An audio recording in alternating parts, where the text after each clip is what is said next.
mais Ndiago bi foo nekkoon.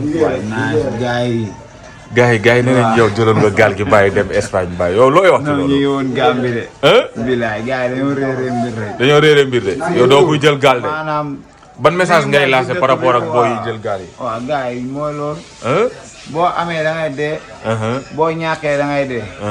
jarul géej quoi. jarul géej. waaw naan kon ñi jàppoon ne Laurent bàyyi na làmb ji dem na ci gaal gi loolu leen di wax. man bu ma jaaree si avion yi dem Espagne sax damay ñëw bëri. da ngay ñëw bëre. waaw bilaay. kon bàyyeekoo làmb ji. ñu liggéey la quoi. looy waajal. waaw ñu ngi waaj na xam naa léegi nii rek. du yàgg dara yaa ngi waajal sa combat ak kan. ñu ngi waaj nii benn maalaw seeraas. waaw. waaw wala naaru sogaas rek. waaw. gars yi wax xam naa feeg semaine sax. incha allah. feeg semaine bi. waaw. du yàgg dara. non léegi nii rek. waaw.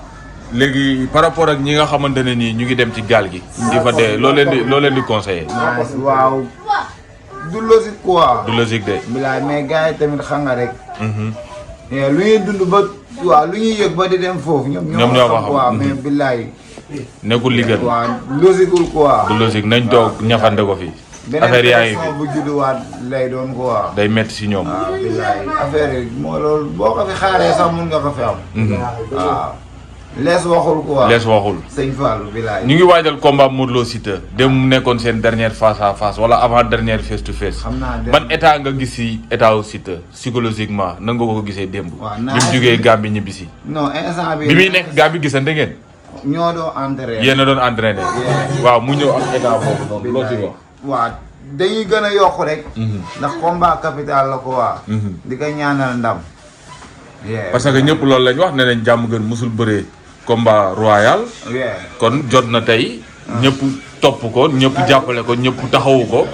pour couronne bi ñëw dugg jàmm gën. mu nekk lu histoire di bind lu histoire dul fàtte. am nañ si yaakaar te yàlla na ko yàlla suturaal may ko ndam ko waa. waaw di waajal tamit combat lii sax Lac Rose. Lac Rose waaw boobu la 25 la. incha allah le 16 incha allah yàlla na ko yàlla may ndam. amiin bilaay ay doomu jàmm gën lañ suñu fierté lañ ñun jàmm gën la ñuy topp. jaajëf kontaan nañ mais xoolal ki ñu doon wax léegi yegg si na borom le 16. di waajal combat moom ak Lac Rose. ñëw na.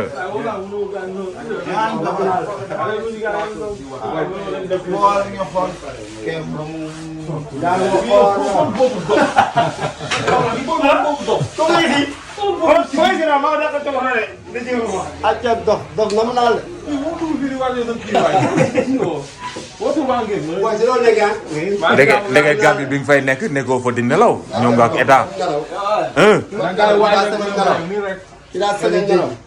bon kii bu nelawee ñu wàccee ko de. bu nelawee wàccee ko de.